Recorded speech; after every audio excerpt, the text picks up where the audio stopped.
Hello, hello, hello, and welcome to another One Lion of Code. I am One Lion and Broken Sword, in with the 2 years of subscribing streak. Oh my gosh, that is so awesome. I hope you are doing well, Broken Sword. We were talking a little bit earlier, right? I guess I can do the announcement thingy.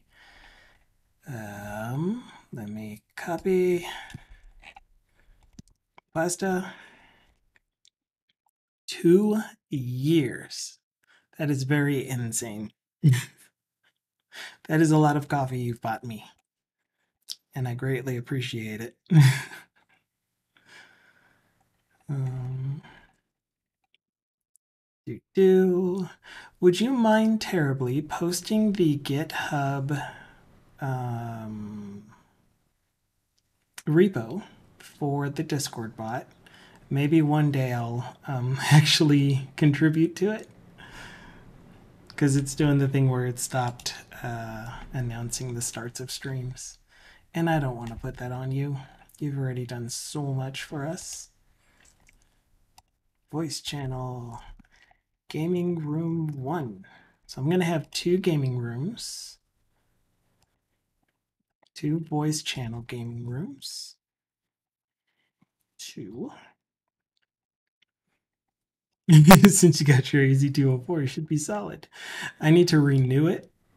We're already coming up on 1 year, actually in September. You're going for your AZ204. Awesome. Awesome. Yeah, this time around, I am going to try for the AI 900, the fundamentals of AI.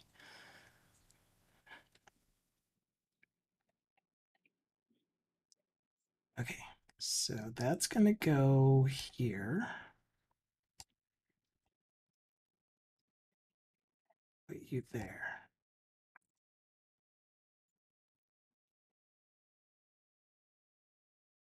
Oops.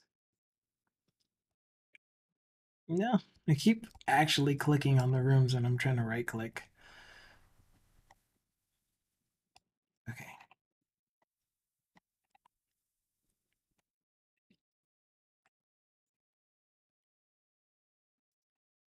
I'll need to make a group for it. So yeah, I'll figure out where to put the gaming text room. But right now, it doesn't really fit any of those categories. Maybe if I split up general into more specific stuff. I want to integrate in Azure Bus Service Bus with it. It will prevent all the problems we're experiencing. Also use an identity server with Microsoft AD to let other users go in and set up the bot for whatever they want. Literally, I can even make a cool storyboard of stuff to do with it. It's a really fun community project. Yeah, absolutely. Finite, go over here. I'm currently lurking on Finite channel, if you couldn't tell.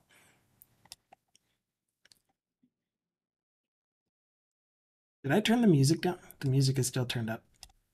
Gomenasai. I hope you weren't struggling to hear me too much. I need to move my Teams window over here to so many things to move over. So I was, as per usual, I was still doing all of my work up until the very last minute. And then in the last minute, I went upstairs to refill my water bottles so that I would have a fresh couple of waters for the stream. I don't even have Visual Studio open. So we'll get that open and then we'll switch over to the desktop. Once I figure out which desktop it's going to try streaming, because I connected one of my other display devices and then disconnected it since then. And when I do that, OBS has some issues with my display device. Cool, it's the right screen, but it was definitely broken. Great. Thanks, OBS. I'm doing this in the opposite order. But yeah, it would definitely be a fantastic project for me to learn more about Azure App Service or Service Bus or um, any of the other Azure cloud technologies. But I've already got so many things on my plate right now. We are pretty close to being done with all of the functionality for our Stream app, though, which is great. All I have to do is finish this list management, and that's the core functionality. Can you give me a brief rundown of how long it took you to get the AZ204? Was it 2 weeks solid or a month? So the way that I did my studying for it was I did the cloud challenge, and that took me a month to finish because I was still doing full-time work at the same time as doing each of the modules in that. Then I watched a whole bunch of videos. I'm trying to figure out how to group the timeline events together because right now it's kind of disparate. So I was forced to take 2 weeks off of work, non-billed time, in July. So I used that entire 2 weeks to do all of the studying that I could, and yeah, that. Then I didn't do very much studying from that point until my next required time off, which was late August, I think, or early September. And then I scheduled my exam. So I would say a total of 2 months, 1 month for the learn modules, which really could boil down to maybe a week or two if you did them every day. Yeah, even less than that if you just did the whole thing all at once. And then another month of watching videos, gathering a whole bunch of different resources, doing practice exams, and yeah.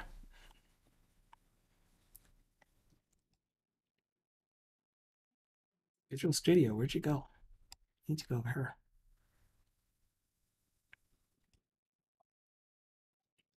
Okay, we started putting together the. Oh man, just do the whole thing. You server done and watch. And then of course the exam, I think it's 90 minutes once you finally schedule it. I did it, I did the virtual exam on this desk and I had this monitor facing that way, the majority of the room, which is over there, and then had to unplug and disconnect all of the cables from any other display devices. Made sure that the desk didn't have anything else on top of it. And they had me take the camera and show them under the desk, next to the desk, everywhere.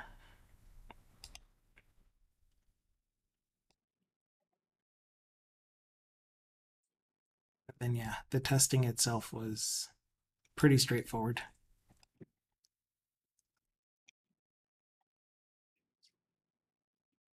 I think I already told you several times, but I legit converted my entire team to Blazor. Yes. You can say that as many times as you want. Another dev is pushing his first Blazor app to production this week. Awesome. Yeah, I'm so lucky, fortunate, happy that the team that I joined was already on the path to converting their UI to Blazor from WPF.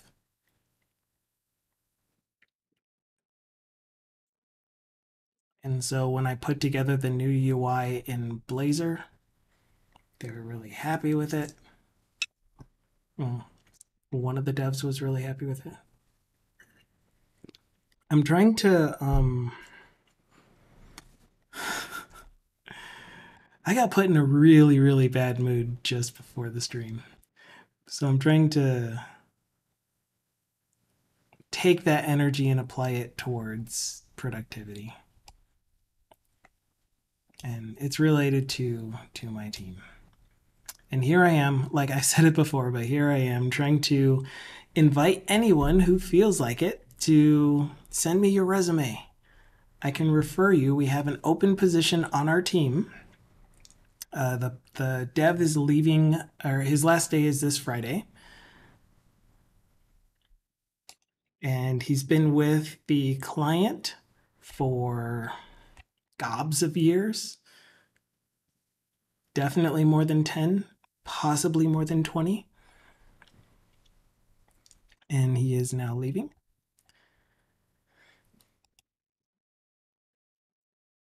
And that when I make a hand motion, like, forget it, and just realize how silly negative things are, it helps. Like, I don't have time for that. Yeah, and I'm definitely feeling like that, except that the situation is ongoing and there are now expectations on me that I've already made clear are not. Anyway, I've had discussions before about this particular thing. And because I've talked about it, and so, like, here's the thing that I don't get. The advice for being part of a team and working well with each other is communication. And so instead of being in a bad situation and just sitting and brooding and harboring negative feelings towards other teammates, you talk with them, you have conversations. And so I did that with my project manager. And he kind of understood at first and he was working with me on it, but then because I'm going to attribute it to his personality type, because of his personality type, he took the thing that I said bothers me the most and he's pushing that as often as he can. And it's like, I mean, it sounds like he doesn't want to work with me. I want to finish my part of the project, so I don't want to leave or anything. But if he wants to keep, you know, pushing on that thing, it's like, all right, I get it. We're in high school still. I get it. Anyway, so on Monday we got the lookup type list to show up. And when you click on one of these lookup types, it routes you to that lookup type page. This here will update. So right now it should be updating where the actual lookup list edit page will get the list type that you click on.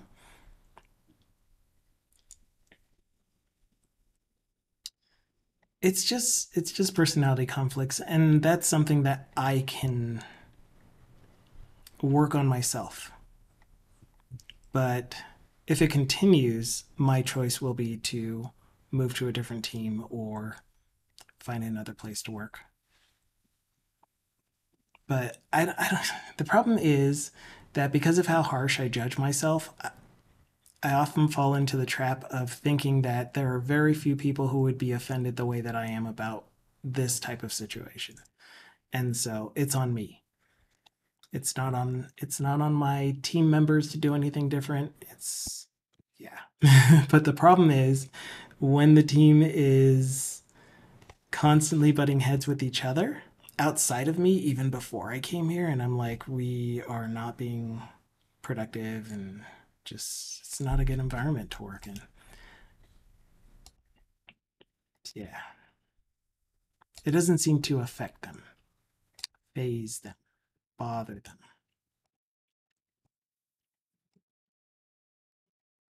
Anyway, I'm clicking around. And we're going to get this page to update. So here is our lookup type that we are passing in as a parameter. As soon as you choose one of those lookup types. Yeah, butting heads is common. Some of the best devs get out of the industry because of that. And supposedly sometimes it's unavoidable. Yeah, and I certainly understand that there are going to be differences in opinions.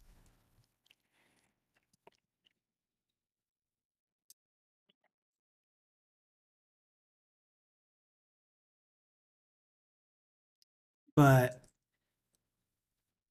my my expectation, I'll call it an expectation. My expectation was that we would discuss it as adults and not hold these petty high school ugh, underhanded BS.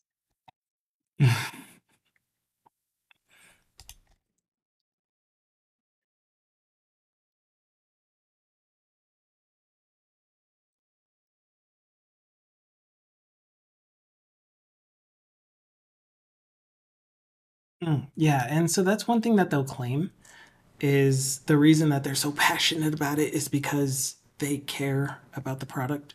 And really, it boils down to one of them really, really likes to have arguments.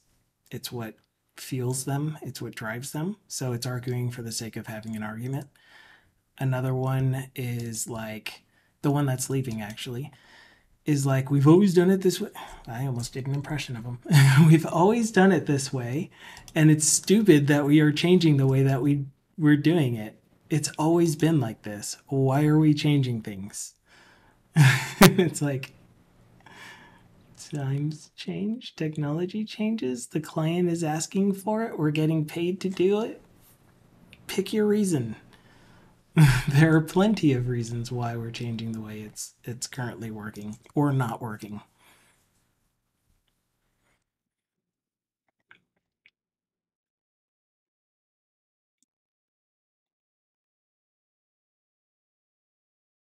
At that point, it's like,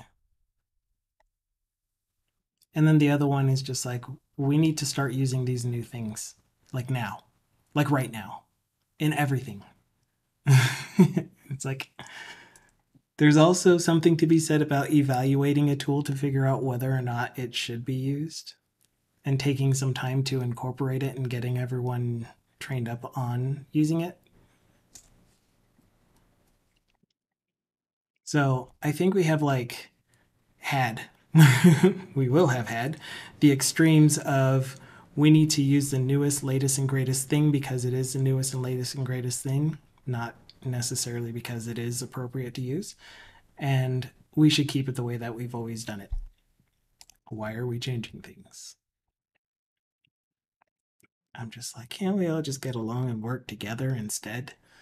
We're working on the same product. We have the same goal. Well, actually, we don't have the same goal. Most of their goal is how can I get away with doing the least amount of work and still get paid? And I'm like, how can I get away with doing the right work and still get it done in time?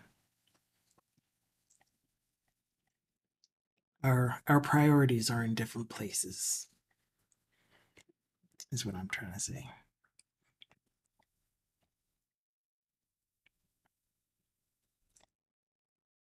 We had a few devs like that. What our company did was just secretly put all the negative Nancy's on the same team to keep each other occupied. Also, don't let them have meetings together. The manager just started giving them assignments, I think. And that's the thing, my project manager doesn't want to be a project manager. And he's essentially trying to get me to do his job for him. And that's where I was like, here's my line. Here are the things that I am not going to just roll over and take anymore.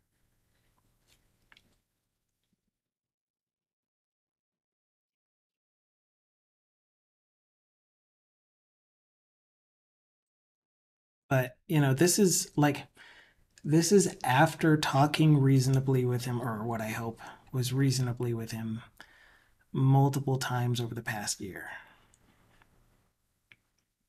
And so the outright, here is what is going on, or how I perceive things. So please stop doing XYZ.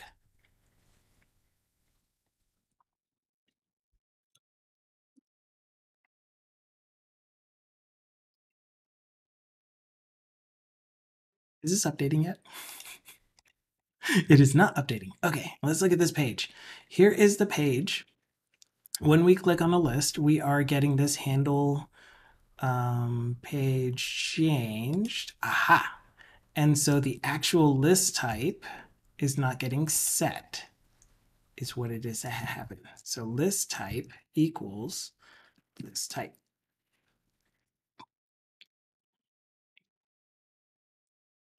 Actually, let's do it after we navigate, just in case. Okay, and I think that was the only thing that was happening. Yeah. So now we can see that the actual content in here will update as soon as we change. So Blazor United, I think they're calling it something different now. I can't remember what they landed on, but they mentioned it during a community stand-up 2 weeks ago, 3 weeks ago. But anyway, is that going to solve Blazor's initial load times? Is Blazor going to be more suitable for customer-facing applications now? And hello, Nightlight. Konnichiwa. Thank you for saying my name correctly. How's it going? So I don't think that just because they're going to have this approach, it's not really a new framework or anything, and it's not improvements on the existing framework as far as runtimes and stuff. Its intention is to allow you to mix single page application stuff the way you would with Blazor, with server rendered pages, with static pages, with routes and everything, as well as allowing you to mix the different flavors of Blazor as well. So you can have a Blazor server and Blazor WebAssembly app served from the same place. Maybe initially it loads as a Blazor server app so that the Blazor WebAssembly part can load in the background. And then they were talking about they have the ideas of having it switch to Blazor WebAssembly once the .NET runtime and everything are available in the browser for the app. But at the moment, I believe the way that it works is if you have it in auto mode, it runs Blazor server initially unless it has already downloaded the Blazor WebAssembly framework stuff. And then the next subsequent times that you run it, it uses Blazor WebAssembly. Also, it doesn't actually load any of the Blazor stuff until a page needs to use it. So on this page, let's say that this was a static page, or I don't know. Oh, actually, no, the homepage. Homepage should be a good one. So on my homepage, I have this login functionality up here, and that would be the only thing that I need to do server related.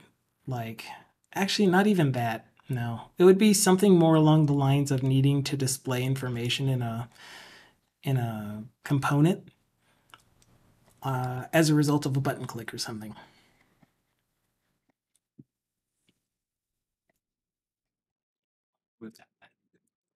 Okay.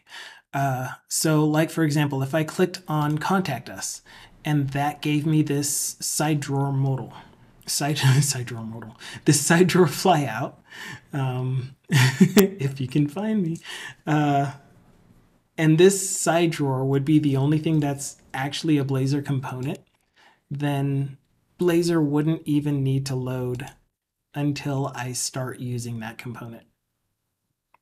So if this page has Blazor components, then we'll load Blazor. Otherwise, if we're just routing between pages and it's like an existing MVC app or an existing ASP Razor Pages app, then it won't use Blazor except on the pages that need it.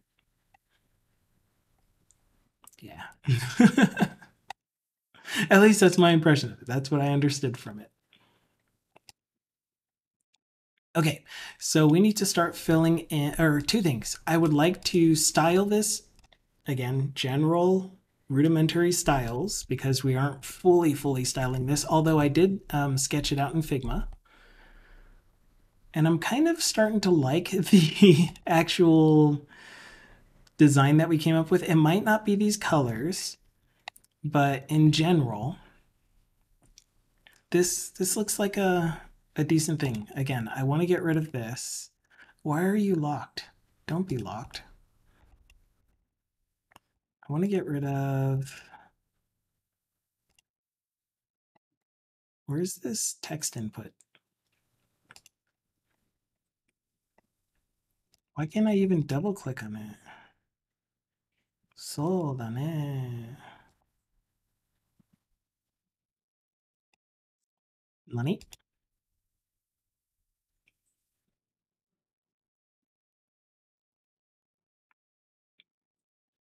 Does anyone see a rectangle that's just kind of hanging out in the middle of nowhere?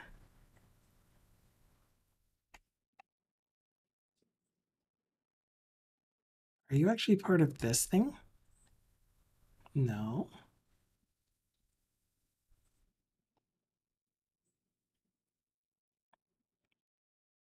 What about you? Can I get to it from you?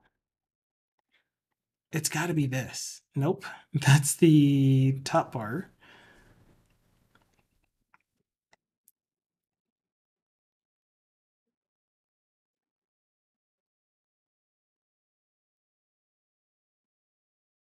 I'm lost.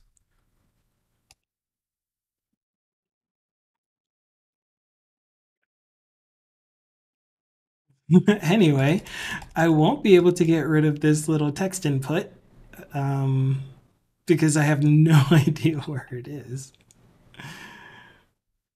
What?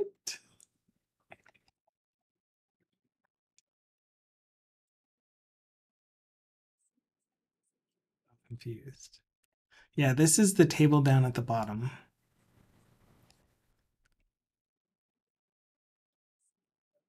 Are you inside of tab control directly? Aha. Uh-huh. Okay. Okay, I think I found it. So edit table and list picker are supposed to be inside of the tab control. And I learned a little bit about Figma today.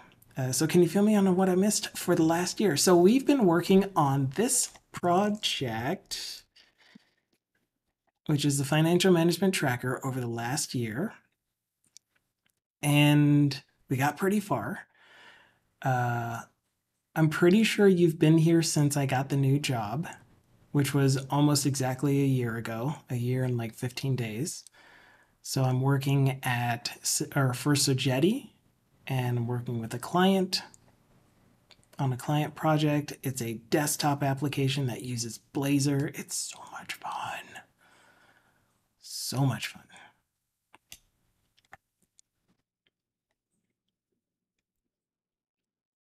All right. That's where that goes. Hold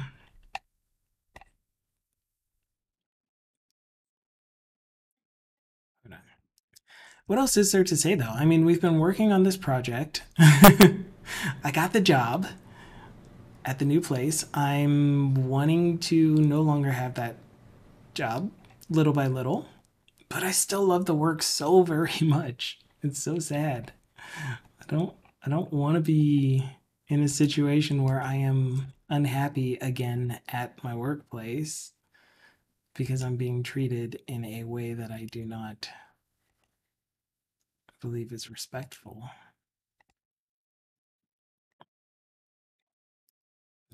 Anyway, I'm still lurking on everyone's stream that I can all at the same time. Currently working on finishing the cloud challenge, the current MS Build cloud challenge.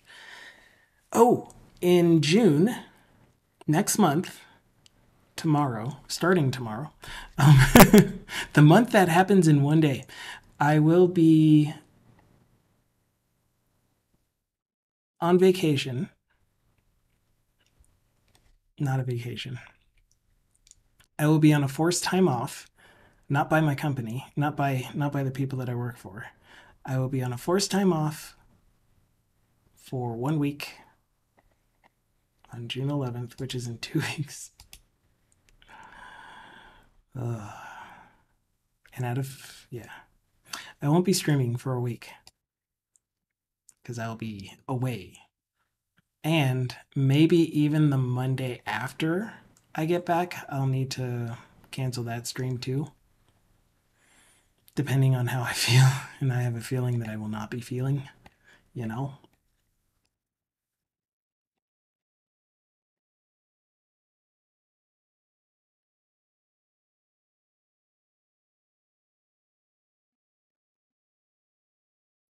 This goes in list picker.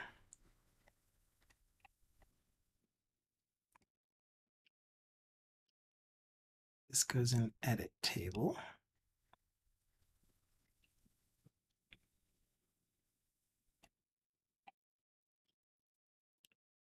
Why are you still called sign in? You are the add button.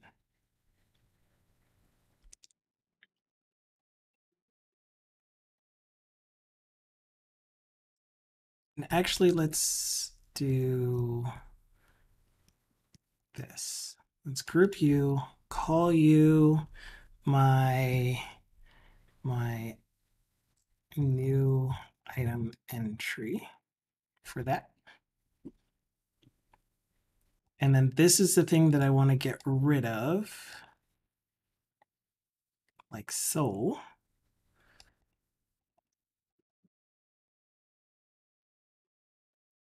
And you through you. Nope. You. Yeah. Will get grouped as my actual list.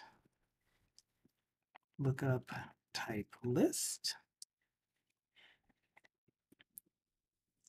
Okay.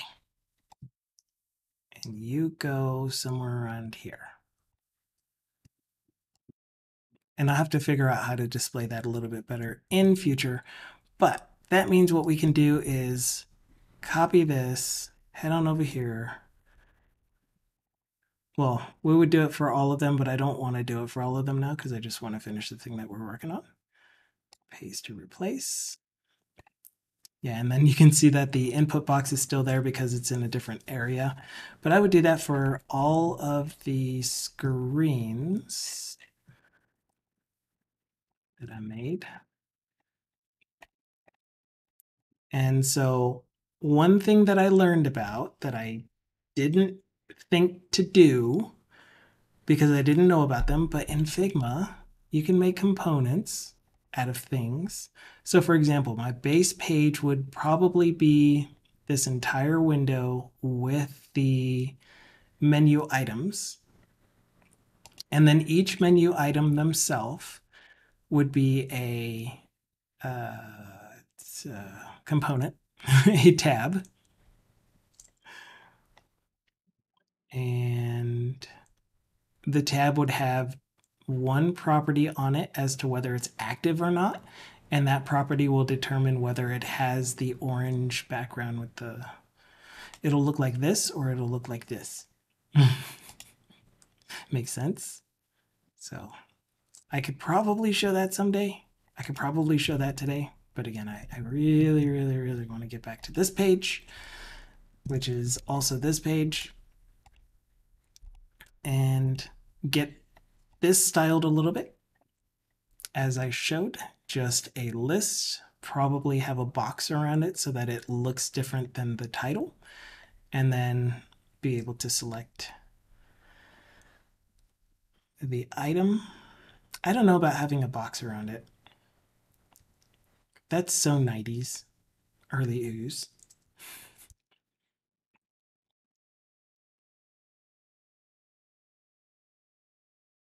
So F12 on you.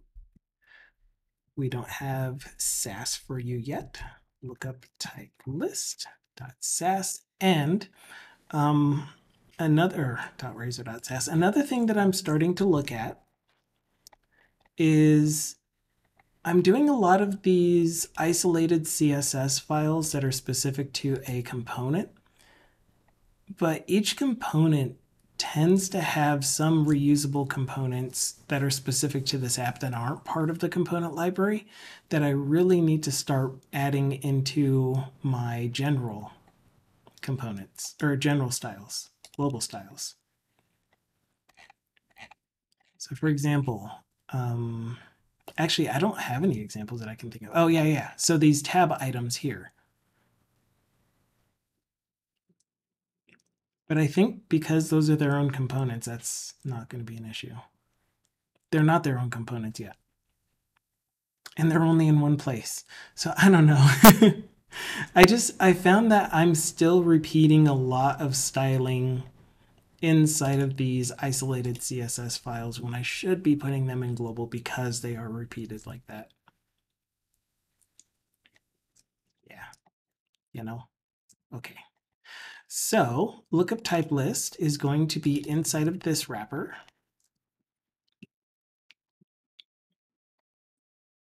And the reason that I put it in, sure, we'll see what that does. The reason that I put it inside of a wrapper is in case I end up using like turning this here into a component. So this would be a lookup item display, for example, or lookup type item display. Lookup type display select list display. Anyway, then I would be able to target any styles inside of it. If I didn't have this surrounding wrapper and I had another component inside of here directly, like fire, I don't know, modal.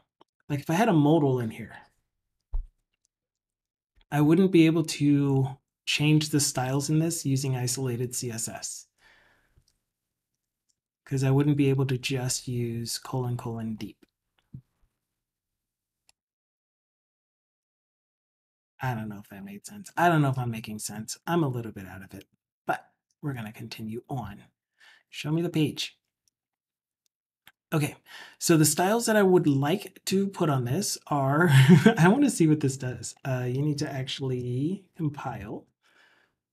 Alt-Shift-Q, not S.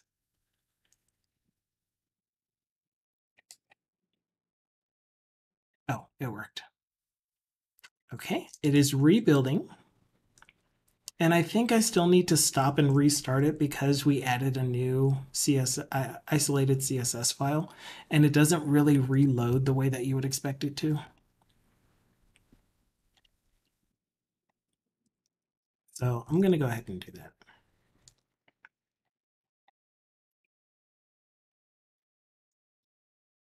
That's when he stopped full-time and only started doing a few hours a day. Yes, that is correct.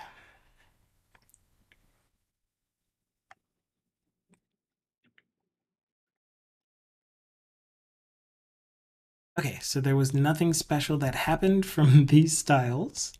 I didn't really do anything like what even are you supposed to be doing? Actually, that is kind of bad. That could be an indicator that it didn't actually pick up the new styles.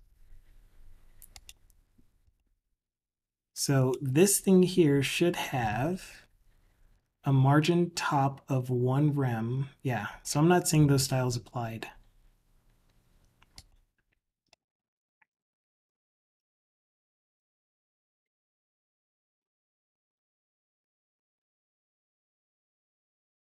Lookup types list wrapper is an ID.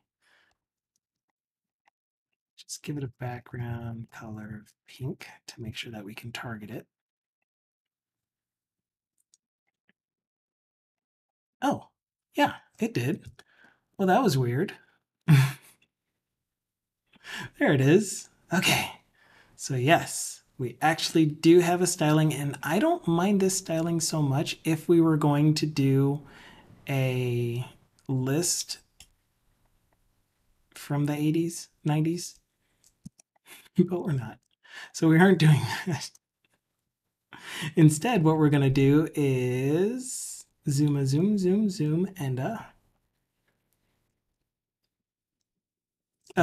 UL list style none.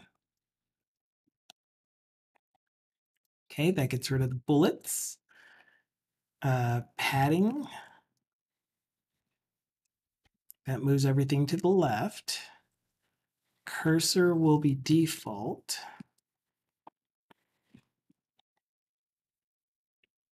That way we don't get the I-beam. And for every LI, we will have a hover color, which is going to be, it's not primary background color. I think I have a hover color variable. Hover, not button, not table header. Interesting. Do I have the table hover? Oh, I don't even have a hover on the rows for a table. Interesting. But yeah, I do want a hover color. Yeah, I'm going to create a new one. I don't know where to put it though.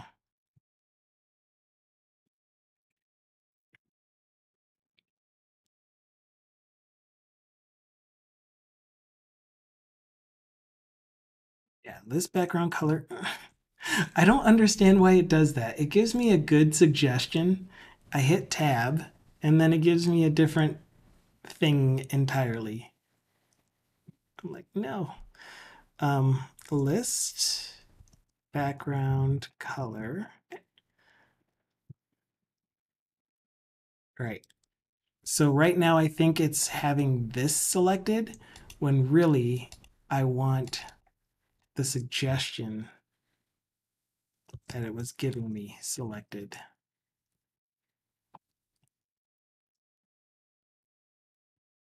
That's so annoying. I don't know what to do about that. I'll switch your places. List item hover BG color.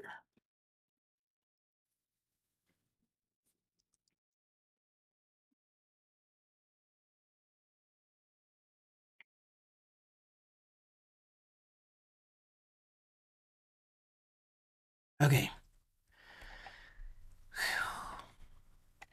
Where are my color variables? I don't have very many at all. I really didn't do very much in the way of setting up colors and styling and all of my CSS. I'm still going to call them CSS variables, but I remember them having a name that's not CSS variable. Ooh, man. Okay. Uh, um, you're going to be the color that I want you to be. And the color that I want you to be for now is primary text color. Yes. Background color is going to be RGBA, darken it.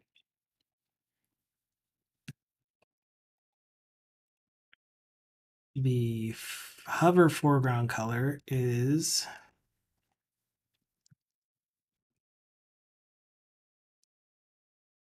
going to be on the list item itself. So we'll lighten it. And wait, that's the text color.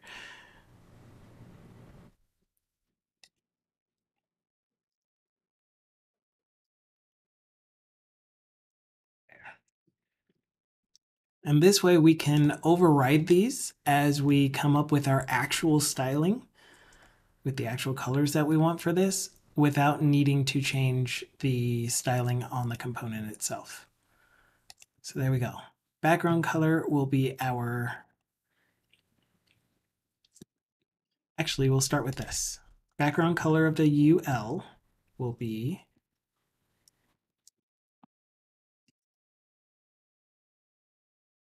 var for this thing. And then color will be var for this thing.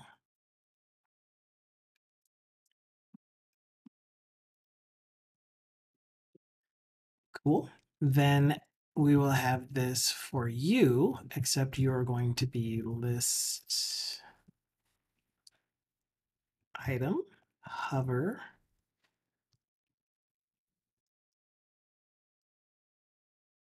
Okay, what does that look like?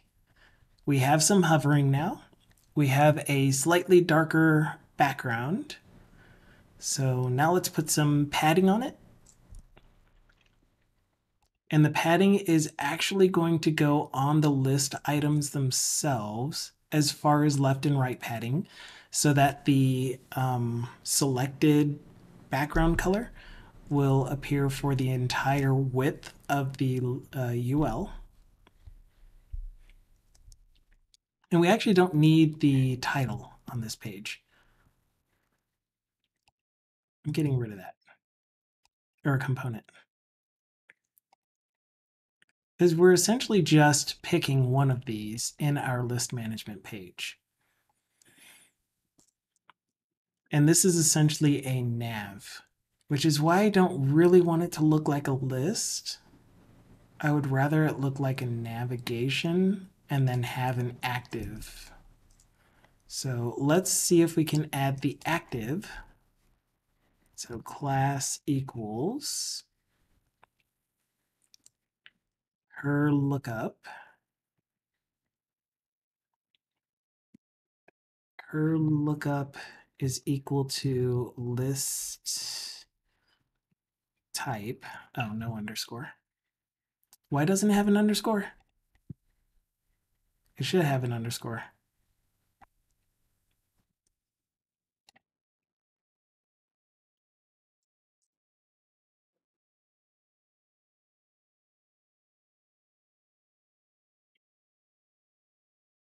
Selected list. Nope. Count types.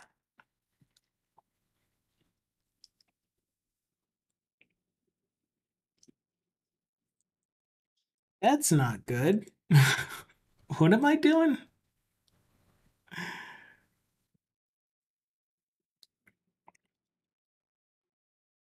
If this thing is going to be the thing that's keeping track of which list is selected,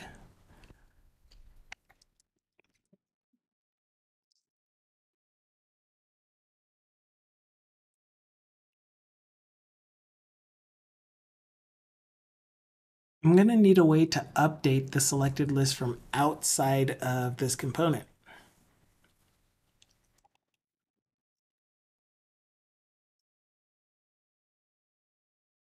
And I'll show you why.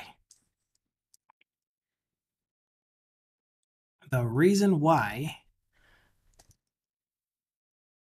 oh, right, question mark active, otherwise string.empty.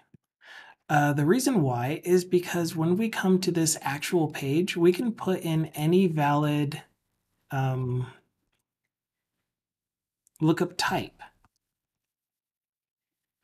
And it should automatically load to that lookup type as my selected lookup type. But we aren't passing that all the way down to this component. So this component has no way of knowing what the active lookup type is.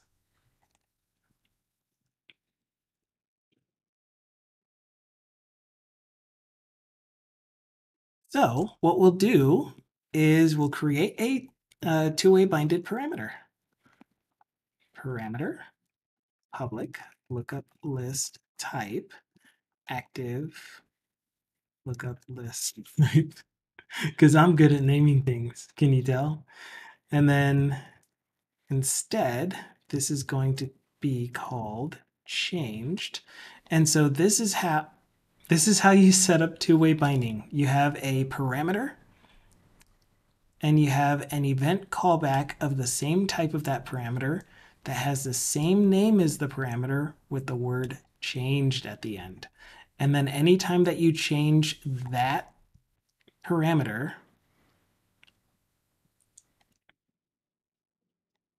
then you call active lookup list type changed. Invoke. And you actually await that.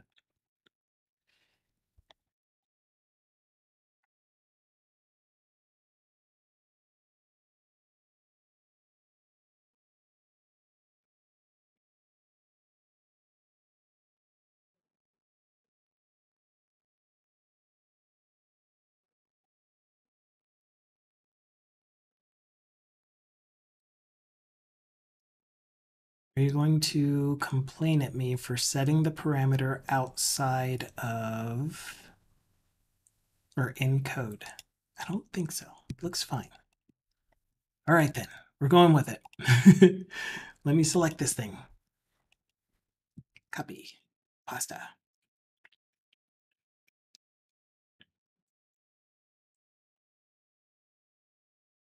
I'm copying this. Wow, it's being really, really slow for some reason. But that's all good. We got this.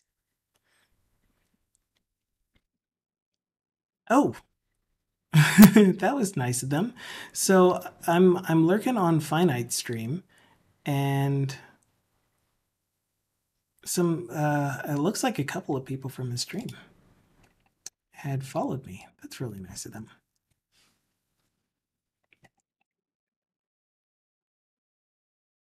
Do, do, do, do, do, do. So I'm going to say it again, though. We are actively hiring for a .NET developer position for someone that is comfortable with working in C Sharp, machine level ish type of code. Hello, Bob Ross. Are you comfortable working in C Sharp yet? We'll hire you. Where's the form? Where do I sign up?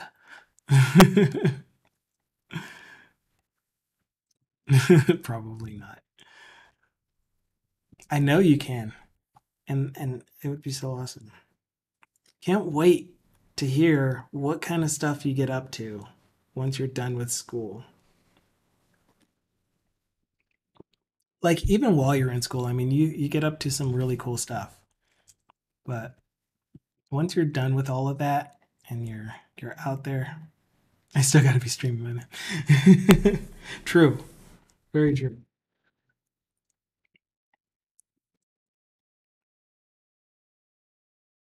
But man, just yeah, it's really cool knowing that you know that you know that I know that you know. Hmm. Why aren't you getting the class? Dear sir or madam, did I not save? I did save, but I did not rebuild. And hello, Dukasoft. I expect you to be streaming for years to come. You better, or else. I will do my best to. Um, I enjoy it, and they're just, there's so much fun to be had, you know? So many cool peoples. Hey, we have active. Okay, so now you can see the active class getting applied to the most recently selected this thing. The other thing that we can do now then is use our two-way binded parameter.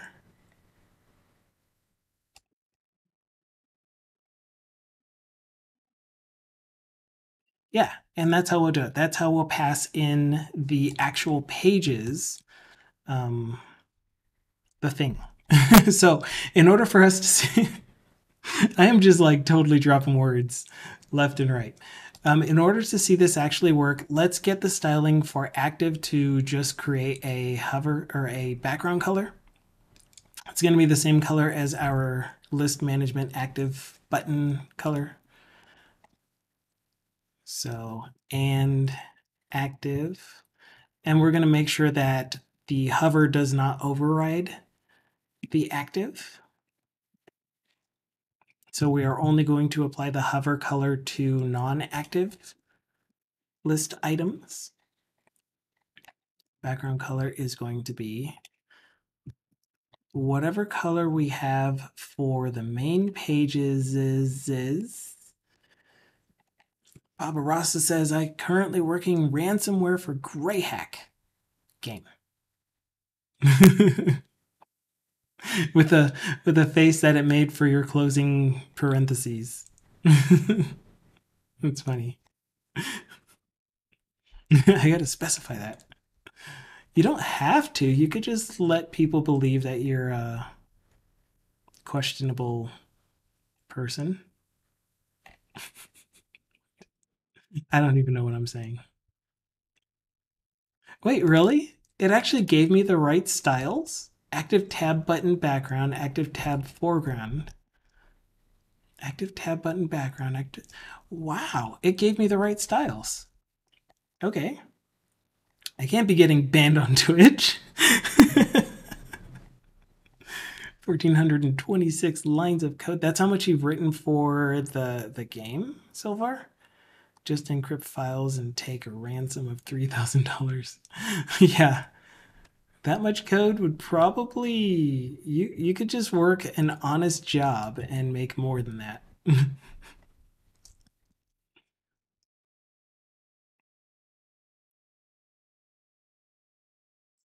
Excuse me. Why didn't that work? We are applying the active class to the LI.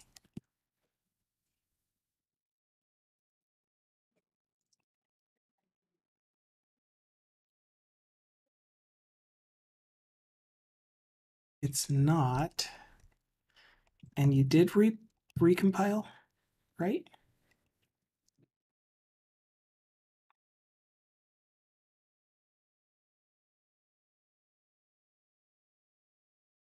Big player base of noobs to target. Oh no. In total, I've probably written about 10,000 lines of code in the game. We will be infecting a lot of players. Big player base of noobs to target.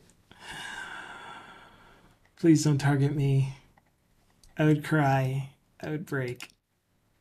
I'm tired of getting bullied. Li. Sit. I know how to spell. And there it is. Okay.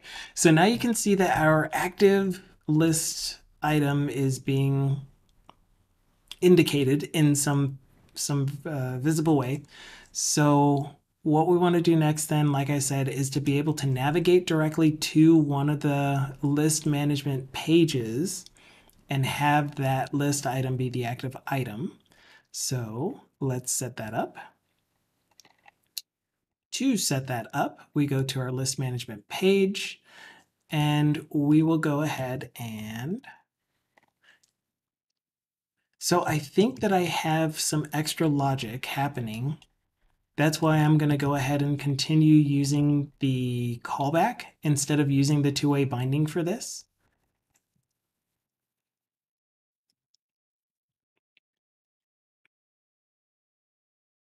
But I will also pass in list type.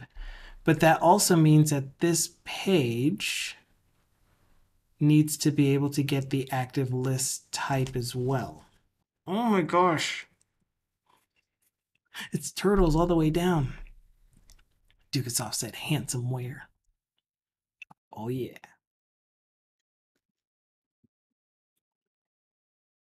But I hope you've been having fun too, Dukasoft. Not too super busy, at least not in a bad way. And if it is in a bad way, then I hope that you are able to find some reprieve, some respite.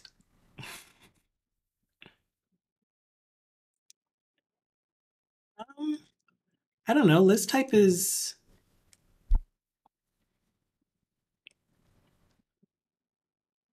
a parameter that's getting passed in. So why don't we just go ahead and keep using list type?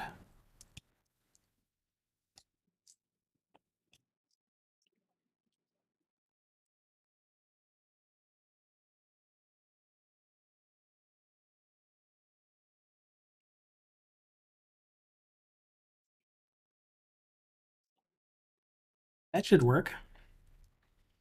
So I think we did it. I've been on a small vacation, hard getting back to work. Zzz.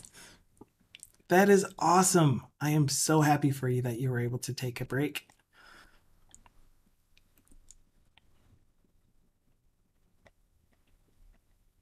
Broken Sword said, "You gonna play Diablo 4, Dukasoft? It comes out tomorrow? In 2 days?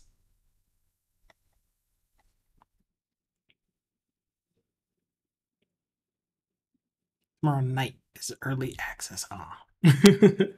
Which means you'll be queuing up tomorrow night, and maybe by the morning you'll be in.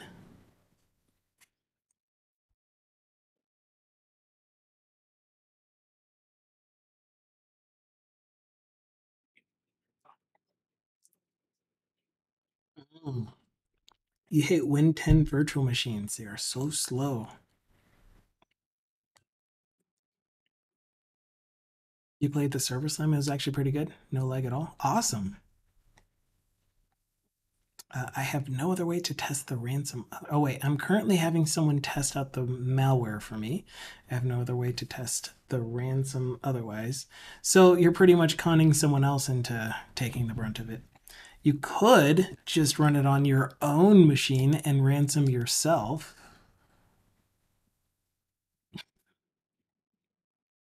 Ransom the machine that has the ransomware on it.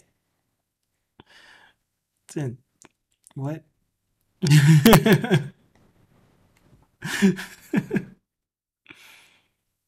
No, I didn't mean to to try to find a way around the game. I meant just to lock yourself out of your own system that you use. And then game over, man. Game over. Okay, let's see if navigating directly to categories works with categories as our active list, and it's the one in the list edit. Woohoo! Okay, so let's just sketch out our actual list edit page. One thing that I do want to do real quick is put these two side by side so that they're not just sitting on top of each other. And the way that I'm going to do that is by targeting the list management page, creating another SAS list management page, Blazor SAS. I can't because cryptocurrencies in game don't work like that. I have someone in my guild doing it for me, and it's only ransoming $10. So the functionality works, just got to get the payment to work. Aha. And now how do you keep... I spelled the page wrong. How do you keep from being discovered? Like, is there a mechanic in the game where if you... What am I spelling wrong? Lista.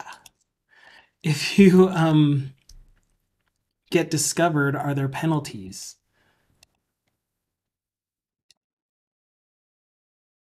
Oh man, I am not able to type at all today. Yeah, like, do you get fined? Do you get banned for some amount of time or timed out from being able to hacks anyone?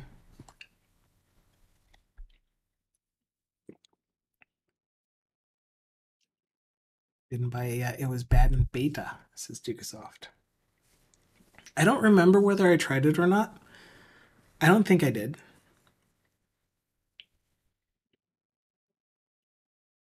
But I am a fan of Diablo games. I don't know that I'll be playing Diablo 4 anytime soon.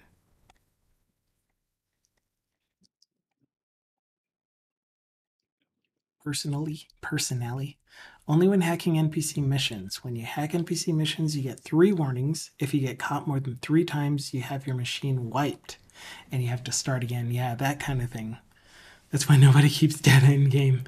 Yeah. I mean, that's like hackers 101. Like, don't keep anything on your machine. Know how to burn and run.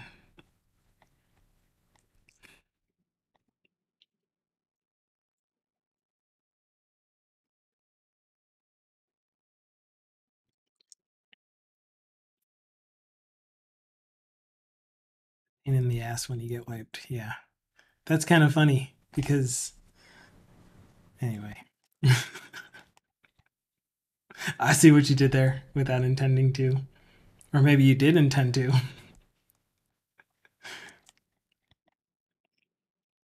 It must be using sandpaper or something. Anyway, I'm trying to style this. You have a... what is this called? You have a rapper.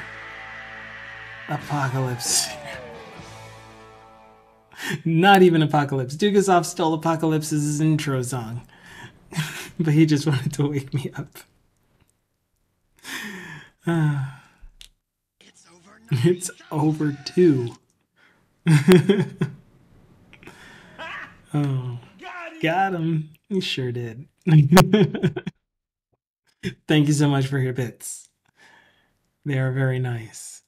Hey, Dragon Spirit Games. Uh, I'm hoping you can't tell, but I'm raging inside.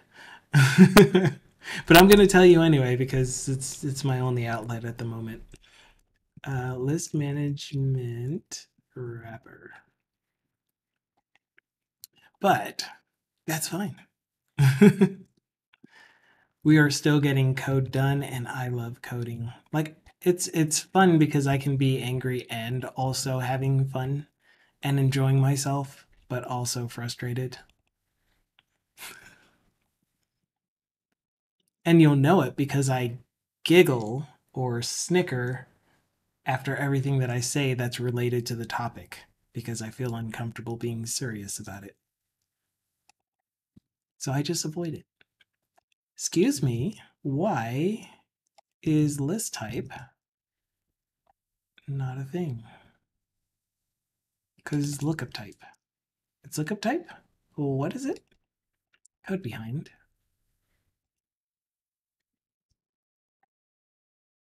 Oh, oh, right. List man. I had to do a spelling correction, and so that changed my class name.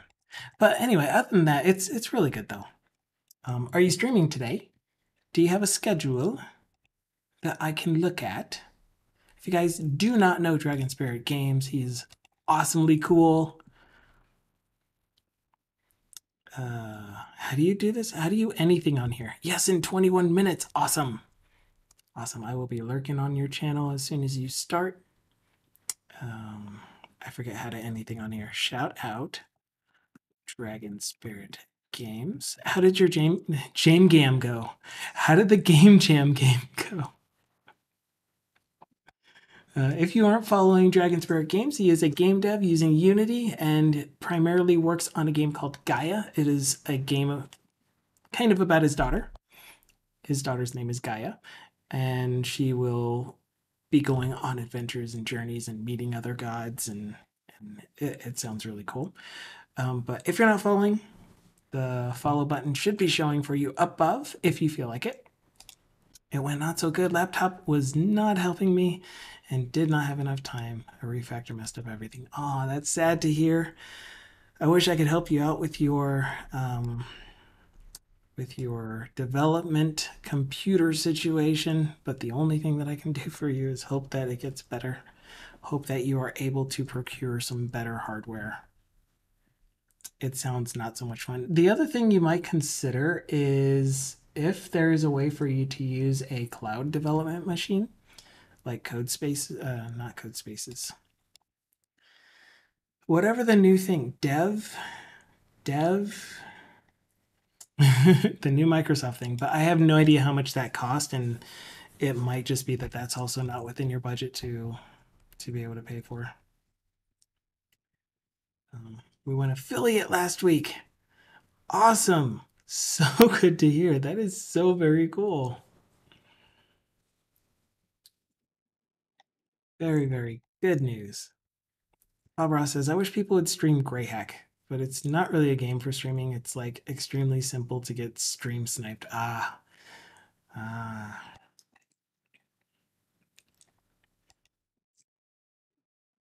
Yeah, maybe you could develop some kind of overlay or plugin for Twitch specifically for that game,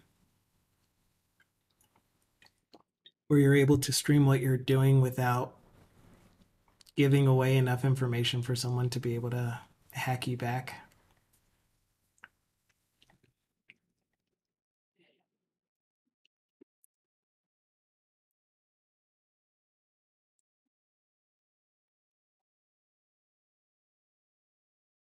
I keep looking around and I'm just confused. Why am I confused? We're trying to do the style for this page really quick so that these two thingies are side by side. I think that's that. Okay. This will just easily be display flex. And that's it. We're just going to leave it at that. It'll automatically push these two things next to each other. It'll just completely break is what I said it's going to do. What? Nani? We did. Oh, we didn't even add the. We didn't compile it for one. We didn't compile the SAS to CSS, and for two, when we add a new isolated CSS file, I found that we need to restart .NET Watch. It's so weird though. It feels like on another project that I'm working on, the hot reload from .NET Watch is recompiling a lot more than it does for this project. But I could just be crazy. Maybe this project just builds fast enough that you don't really feel it needing to rebuild and reload the pages often. Okay, what happened to my list? Hello, list?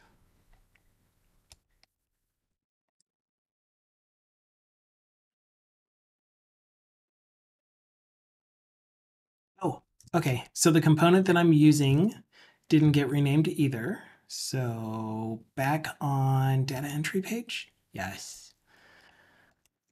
Problem with renaming the component files is they don't also update the component usages. So the file name is what drives the class name or the component name. There we go. Okay, so now they are side by side. Why does it look like this is also display flex? Are you not in a wrapper yourself? I don't think so. That would be the obvious thing. You're not in a wrapper. So let's create a wrapper once it lets me. Div dot. This is Zen coding. Oh yeah. Or we're in the Zen zone. Zone Zen. Zen zone.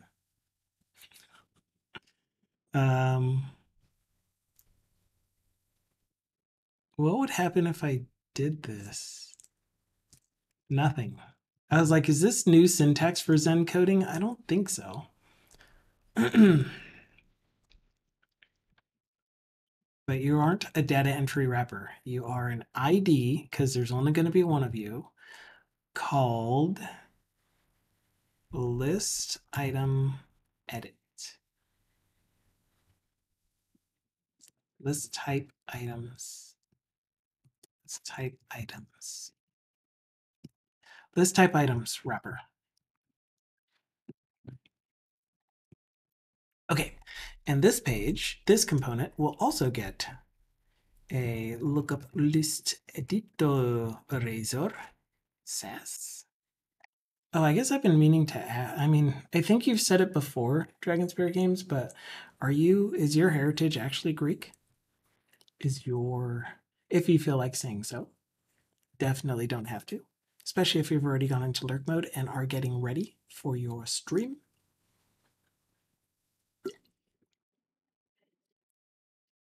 You're just a fanatic. Awesome. Then what is your accent, if I may ask?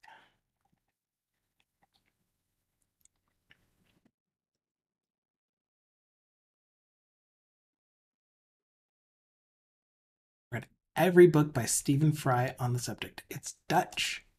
So da ne.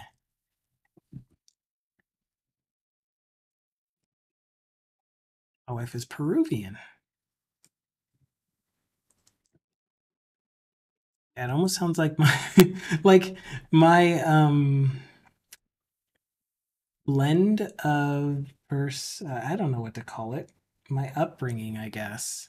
Like I was born in Germany, raised mostly on American soil. My dad was in the army, so we traveled Germany.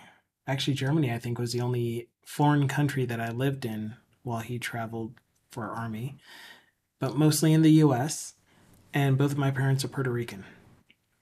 So I was raised with Puerto Rican traditions and customs. even though I don't have a Puerto Rican accent because I, again, was raised mostly in America and I wasn't expected or required to speak Spanish. My parents did speak to me in Spanish, but I always answered them in English. So I understand Spanish pretty well, but that's about it.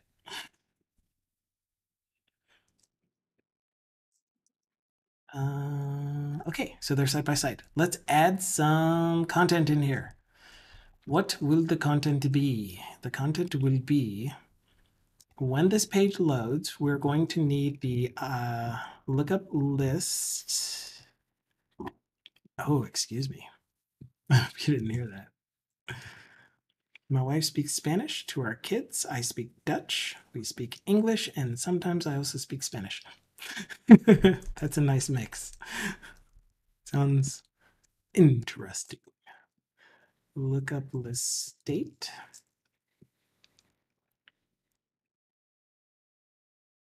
Estate. And sometimes I just put on a Spanish accent because, well, it's fun.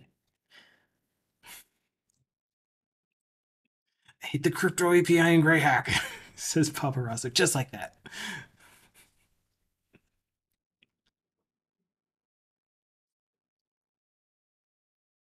No, we don't need. Yes, we do need that, actually. Thank you. And it's actually just property changed. Property changed. But we do need that. And I'll go ahead and move this to a code behind file so that we can get some better refactoring tools.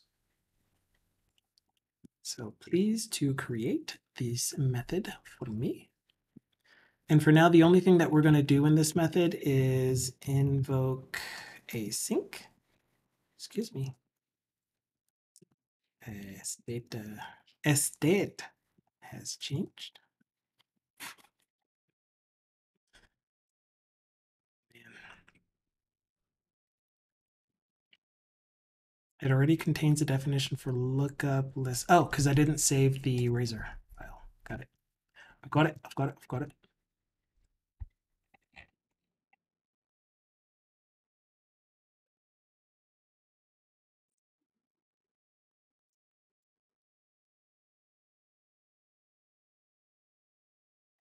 Why did you create with a block scope namespace? My default is file scoped. Dude. Dude. Okay, we have our inject for lookup list state, and the reason that we need our lookup list state is because we need our private list of I lookup item. Looks right to me. Items.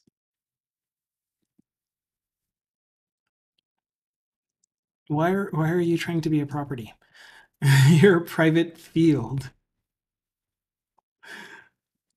I don't want to have null checks everywhere, and I don't think it's going to be a huge performance hit if we just initialize it to new. So I'm just gonna initialize it to new. And what I would like to do then is on property changed actual, no, not on property changed, on parameters, on set parameters, async. Well, thank you so much for the lurk. I will be happy to check out. We're probably gonna raid you, just so you know, but check out your stream when it officially starts. It starts. So this is going to be a public override set parameters. And so the first thing that we do is await base.set parameters so that we can do the process of making sure that our parameters are at their latest, because we are going to do some work here that may take some time and the parameters here might change later. Then at the end, we will do set parameters parameter view dot empty. I don't know what this last one does. why the pattern that Scott showed us uses it. I never actually figured it out, but it's there. So what we're going to do then is we're going to look for the lookup type parameter in our parameters. If that is set and different than our most recent, so we're going to have to keep track of our most recent lookup type.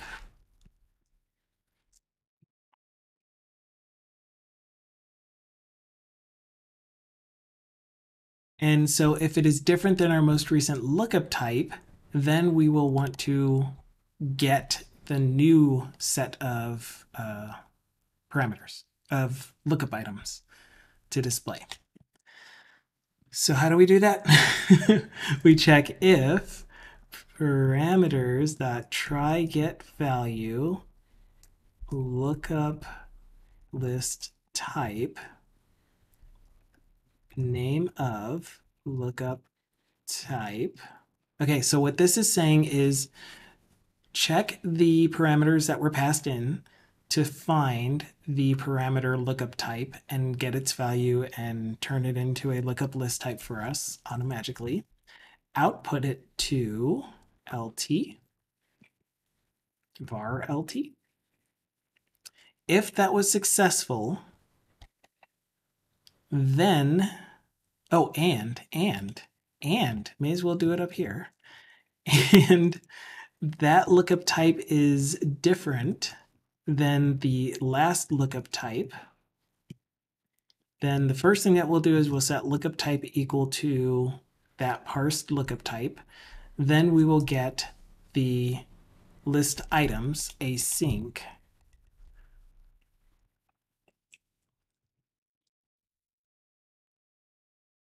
Man, I don't have a version of this that uses the enum.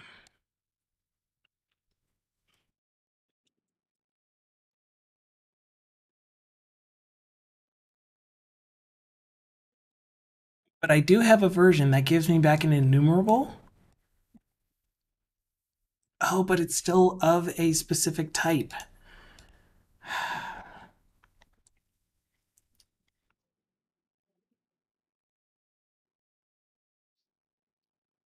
Oh, and this is an iLookup item view model. Okay, so let's fix that real quick. Is what I would like to do is just get back all lookup items, which we can do. Oh, except that there's extra logic. So the extra logic is go to the cache and get it. I could have sworn that the extra logic for this was going to be to populate the list if it's empty and then return it. Otherwise, give me the item from, or give me the list of items from lookup cache. I don't want to do the big switch statement again. Items equals lookup type switch. Are you going to give it to me for free? Can I be lazy? Copilot. Hello, Copilot. Hello, Xcoding. Yes. Close. This is going to be account type. No, apparently it's going to be.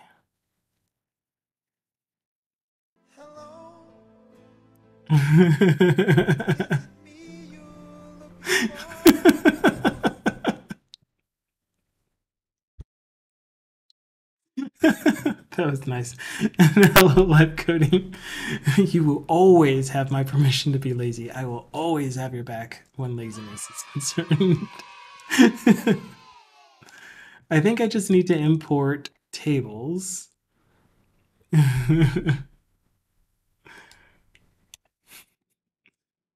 I'm not paying enough attention to know why we're being lazy here, but I approve. I was wanting Copilot to fill all of this in for me, and it did.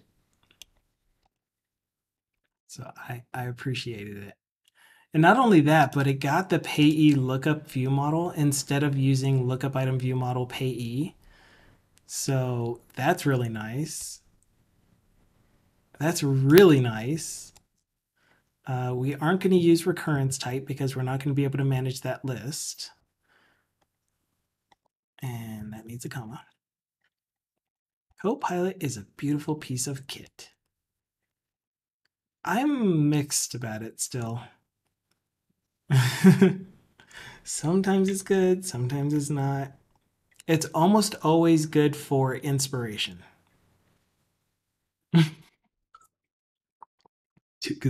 It's not being lazy, it's called creating work for later.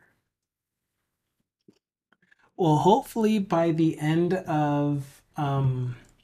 time that I get my AI 900 certification, I will have experience and knowledge for using OpenAI to add AI to, let's say, my chatbot, for example, my Twitch bot.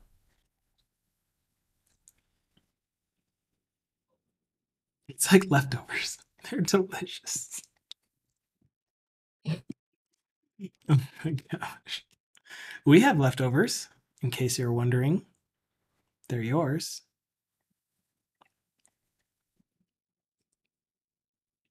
In case you forgot. But what about right-overs? No. There are too many right-handed people in the world as it is.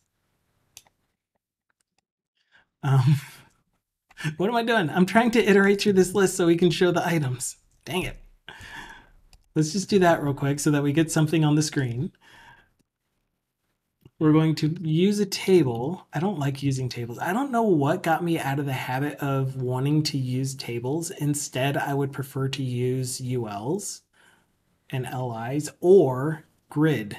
So like I would turn this thing here into a grid, and essentially, yeah, the hard part for me is when I do it this way, I lose the ease ability to hover select a row. But if I were to do this as an actual grid CSS grid thing, then all of my header row and all of my actual content rows would be at this level.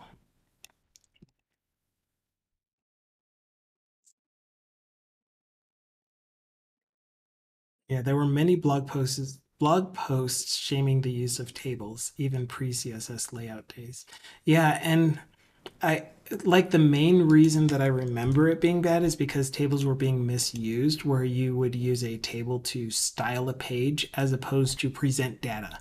But when you're presenting data, it makes sense to use a table. But here I'm like, we could just have our entire header row, and like the structure that you might want to use is something like header row with a cell. I don't know. So a bunch of stuff in the header and then an item row, which would probably just be called row. The problem is styling this so that everything stays the right width. So like I want my headers and my item cells to match the widest width item and to automatically adjust as needed. Then I would need to either hard code the grid width. So each of these rows essentially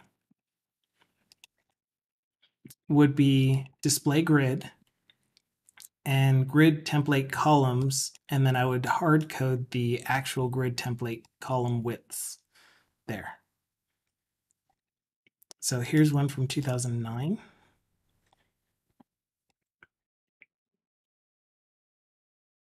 Bob in there, we want to make it work with CSS, but sometimes it's just not worth the effort. The hex and conditional conditional comments ruin our clean markup. And we spend hours trying to make a simple layout. Occasionally, we have to remind ourselves that we've done enough and it's time to move on. If you're wasting time fighting with CSS, and we know you are, we've got just the tool you need. Download the Give Up and Use Tables timer. Scientifically determine the maximum amount of time that you should need to make a layout work in CSS. It's 47 minutes. When you've used it up, we'll even give you the table code you need. Take 3 minutes to build a table and 10 to get a donut. Build a client for an hour. Done. I love that. My favorite old web thing to remember is that we used to care about XHTML compliance, which was in retrospect really dumb. Oh, there he is. Dragon Spirit went live. I'm hopping over to his channel to lurk. What phones? I am getting many mails.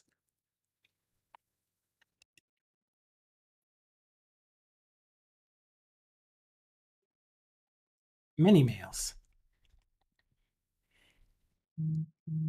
Many mail. Oh my gosh, what? Why are you accepting this like 8 times?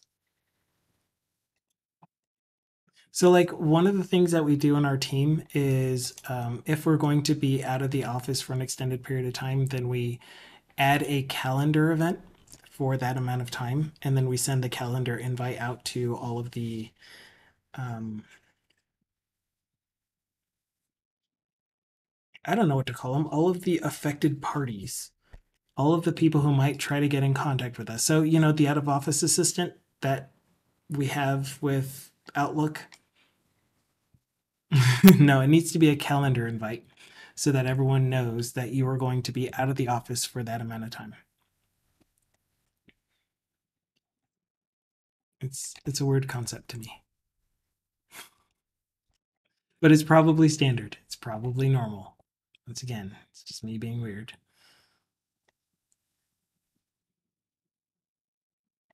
Yeah, all the resources or FTEs, whatever you want to call them.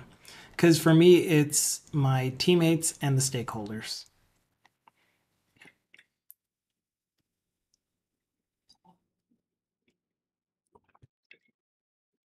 No, those are great names. I'm just an FTE. I don't mind it. I don't mind it one bit. The more I can just fade into the background and be allowed to do my work on a consistent basis without being hounded. Anyway, let's use table. That's the long and short of it. T-head. This goes outside of T-head, I think. Call group ID. Okay, and we're essentially going to have 3 columns. The first column is going to be, I think it's call group, right? The first column is going to be the name column. The second column is going to be the value column. And the third column is going to be the controls. The edit button, the move, the delete, etc.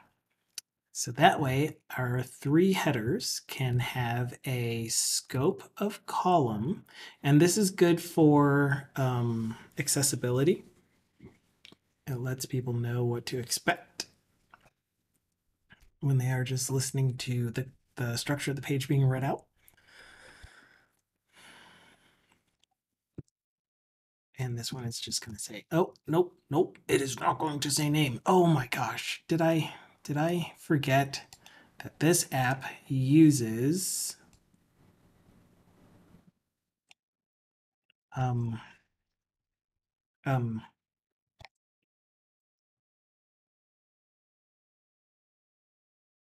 what's the word I'm looking for? Somebody help me out here. This app uses localization.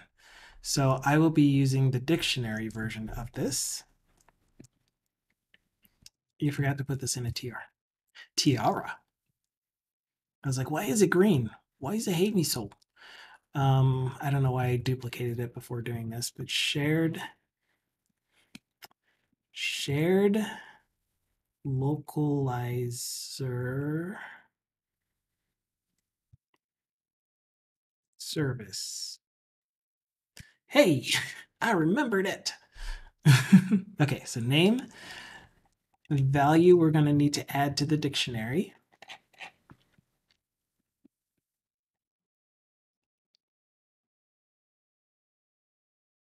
Now, if any of you have an opinion on where you put, man, you guys make me feel so much better. I already feel like whatever was stressing me out earlier is gone. So thank you for that. But anyway, do you, for those of you that have to deal with localization, do you have a resources file per project, or do you have one shared project with all of your localizations in it?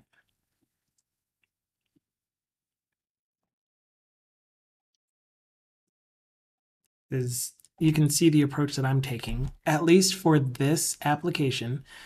I just have the one shared localizations library with my resx file, and then I'll have all of my translations in that one. For my work product, we use a custom tool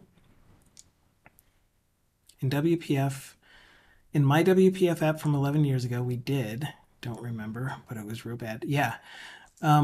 The way that we are doing it with our tool is each project has its own resources file that for the things contained in that project, for the strings in that project, whatever the English value that we put in, that will all get squished together so that every instance of that English value, there's only one entry in a master dictionary.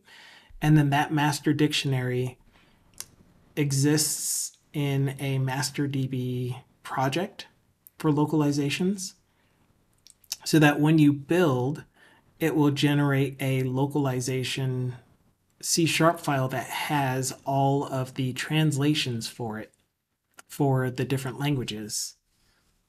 So essentially, you only have one resx file per project and then a localized class that gets generated during build. So like this one that you get for free, except that it has all of the translated text. Microsoft says, I just use if when line return gibberish. IR2 doing that for you, yes. Very, very yes. I don't get why resources exist anyway for localization. It's not like strings are expensive, but reminder that our localization didn't work anyway.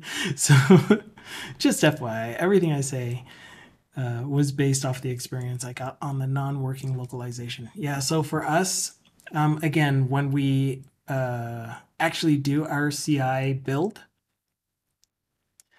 at the end of that, we get a list of strings that don't have an entry in the master database, so we know which ones we need to send to the localization team to get localized. As far as why it gets put in resources, I don't know.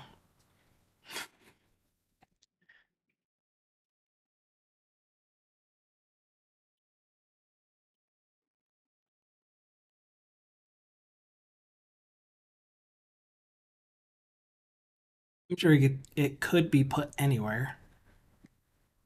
Like there's probably a setting where you can tell it, yeah.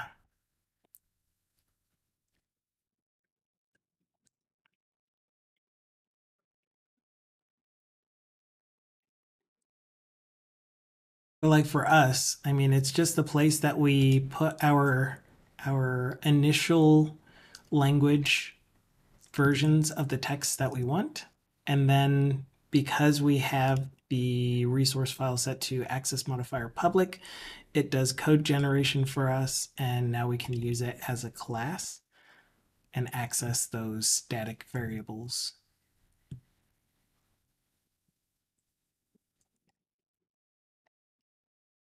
And then this one, the other thing that I learned, VB6 predated me.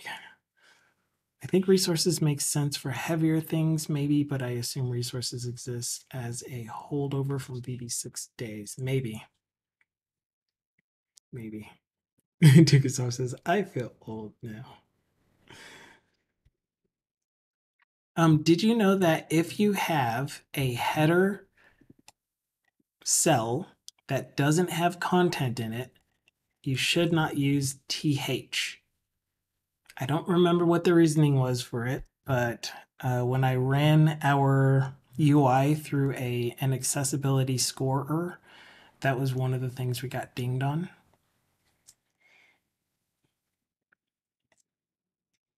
I mean, it has something to do with the screen reader, but yeah.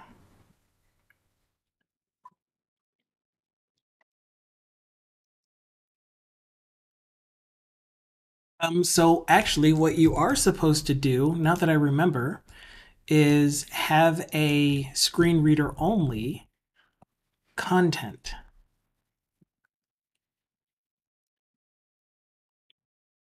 That has the information about what is in that column.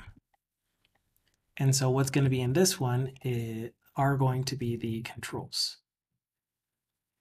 Control buttons, column header. And it seems like I already did this.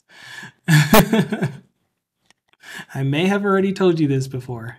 So hopefully that means that we do have a screen reader only style class. And we do. Oh my gosh. Actually, as I'm looking at this, we have the class name in all of these. Oh, and I made them spans. No, I made it a label. This one just happens to be a span. We've used the class name, but I have not created the screen reader only style. It doesn't look like. So let's create that now. I don't remember what it's supposed to look like, but I'm pretty sure it is visibility none, hidden, overflow none, overflow. Yeah, overflow none is a thing. Why aren't you a thing?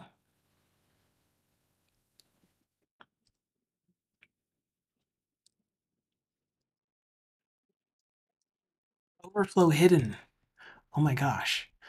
Width 1 pix, height 1 pix. I think this is the typical screen reader only styling.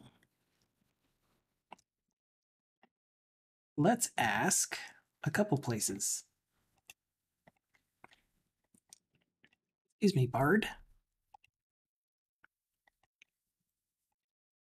What is the standard? What are the standard properties for a screen reader only CSS rule?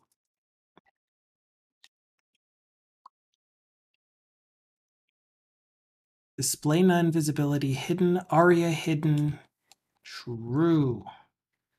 Wait, aria hidden true?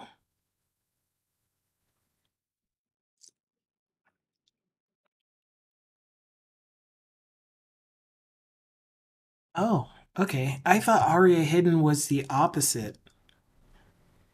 Yeah, it is. So aria hidden equals true is an accessibility attribute that tells screen readers to ignore the element.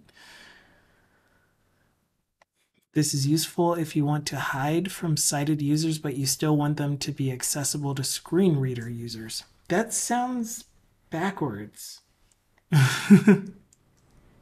So it tells screen readers to ignore the element, but you want to make it accessible to screen reader users. What?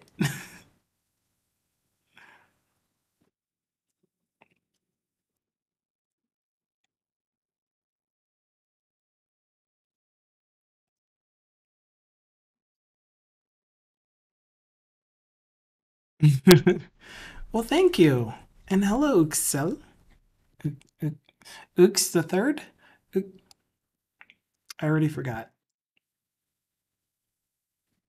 No, you have a nice stream. Oh my goodness, you're so nice. I just need to change my browser font to have serifs. Excuse me, do you have serifs? No. Nothing has serifs because serifs are ugly.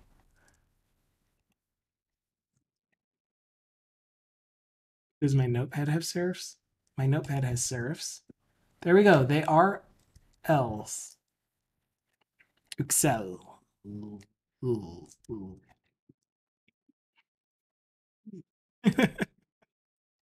Thanks.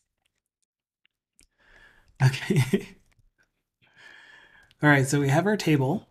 We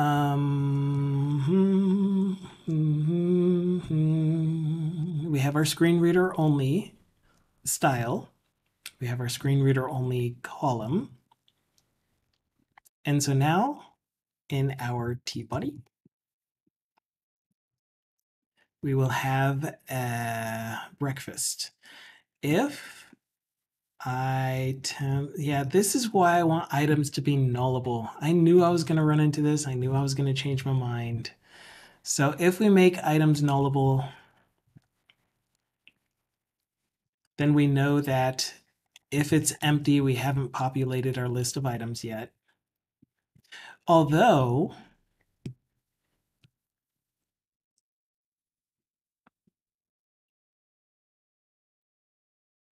yeah. Because the other thing that we could do is have a private bool loading list. And then we could set that to loading list true here. The problem is that this may not get called immediately before the UI gets updated. And so we may see a flash of whatever would happen if items was not nullable, which would just say there are no items to display, which we'll do shortly. But once we're done with that, then we will do loading list false. But we'll use both. So either items is null or, and I'll do it the other way so that the loading gets checked first.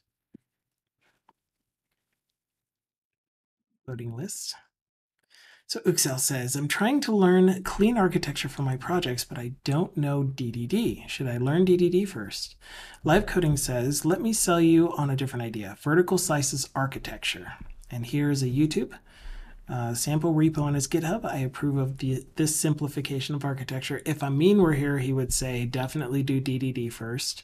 Me, I haven't been big into employing any specific kind of architecture. Like I learn about things.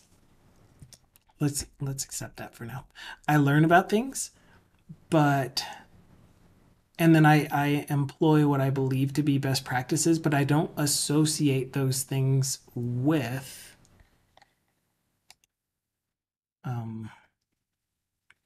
my brain just blanked. I don't associate those things with actual architecture patterns. Like, am I employing solid? Am I using DDD? Am I using a repository method or approach? Am I using a service approach? Yeah, I use Architecture too. It's my favorite. It's only the best of the best. It's the kind that says, find what DDD is. Duka, duka, duka. Find the things that seem to be industry standard and apply them to your code if it makes sense to. If it doesn't make sense, then adjust it. As long as it's still maintainable and usable. Because yeah, the whole point of using clean architecture and writing good code is so that other developers can read it. They can pick up on your project and continue with it. Or one of the points, I guess. It's also for self-maintainability, but if you know your code in and out, then you might not need that. I don't already have a no items message or empty.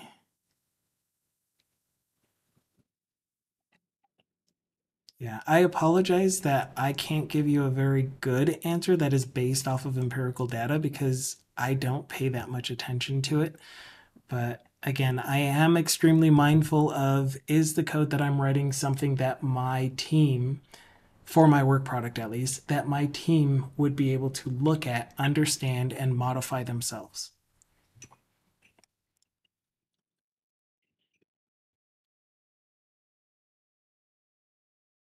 At least that's the hope. Let's add this to the dictionary then.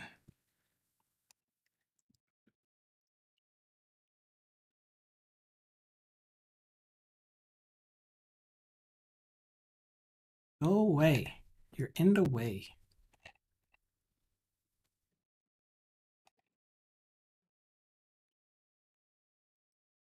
No items. No items to display.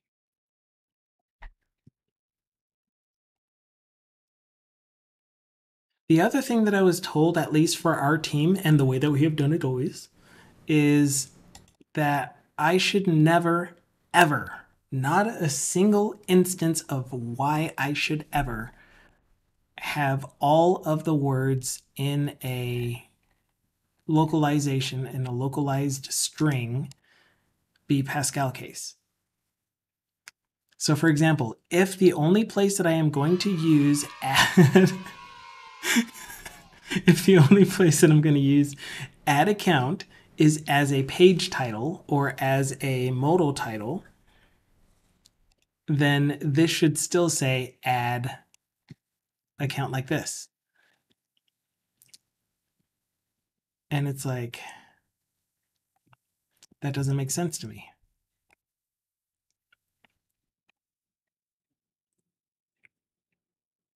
It just doesn't make sense to me.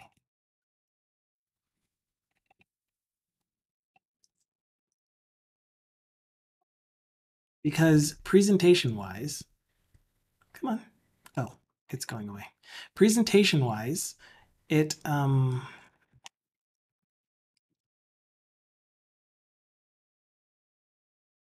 that's how we currently look at things if we look at other people's sites. So like this account summary header here, this list management page header, if we're going to keep it even, I don't think we're keeping that. Any of my column headers, current balance, adjusted balance, this is what we're used to. This is what it looks like for us in the US at least. And if it looks different in a different locale, then that will get handled by the translation team, by the localization team.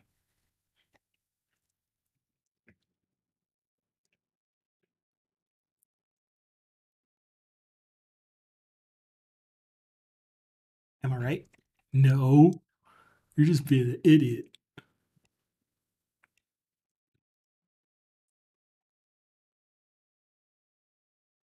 Wow, I think Copilot really did pick up all of the things that I would do.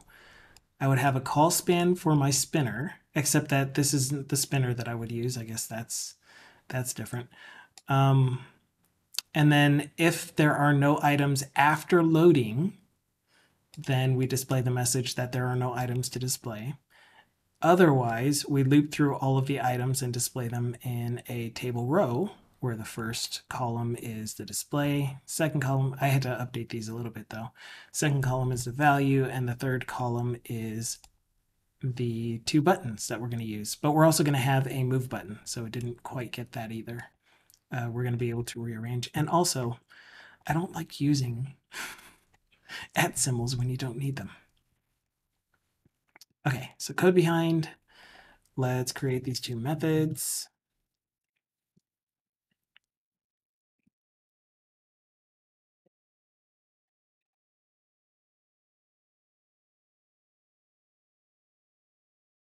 You know what else?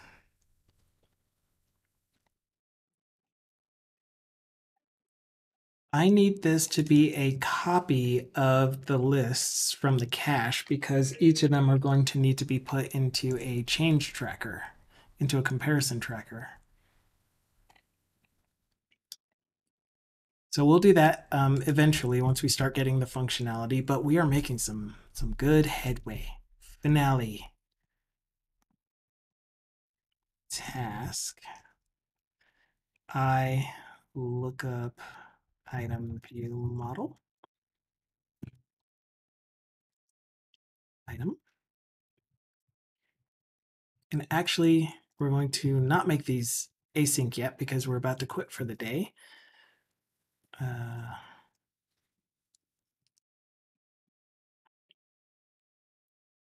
So we'll just leave it like that.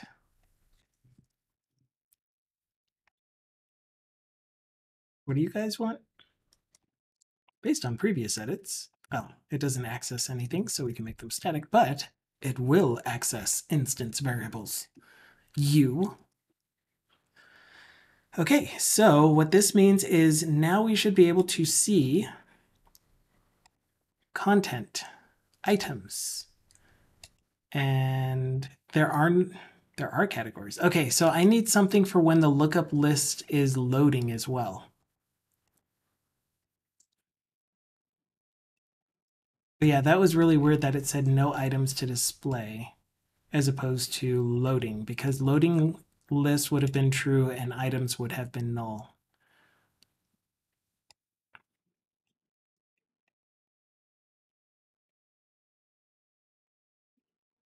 But here's our edit button, our delete button.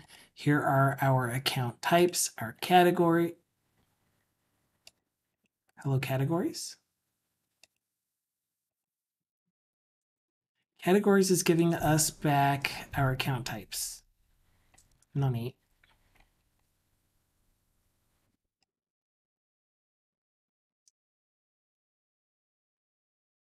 But it's not. We'll figure that one out, but for some reason categories is giving back account types instead of the account types themselves. But deposit raisins, line item types are the line item types. And I don't want value text. What was I thinking? The only thing that we need to display is the display text. And then maybe we have some extra information that we show for payees and account types, because an line items, because a line item would fall into a category, have 0 or more categories. So yeah, we'll figure that out. But point is, we are now able to see all of the items in our lookup lists that we are able to maintain, and they're displaying on this page. We have some buttons that will get turned into icon buttons that will probably do an inline edit for these because it's only really the name field, except for payees and line item types, like I said before. And then we'll add some functionality for being able to drag and drop to reorder how they appear in the list. Once we get this completely completed, where we can update them or mark them as deleted or whatnot, then we will essentially be done with the final remaining piece of functionality for the app. We'll be able to add and remove lookup type items, these thingies here, to reorder them, to edit their names, and all of the other functionality definitely works without bugs, 100%. Of course, there are things that we will want to do to this UI-wise, specifically allowing the user to choose a currency potentially so that these display with a currency next to them, changing the colors and picking something better, possibly even restyling everything completely. Ooh, Lion of Yada. I remember those. Oh, did you see what I did to the cat, Barbarosso? I just made it the same color as everything else. It still needs thicker lines, but that's fine. It's readable. You could see it.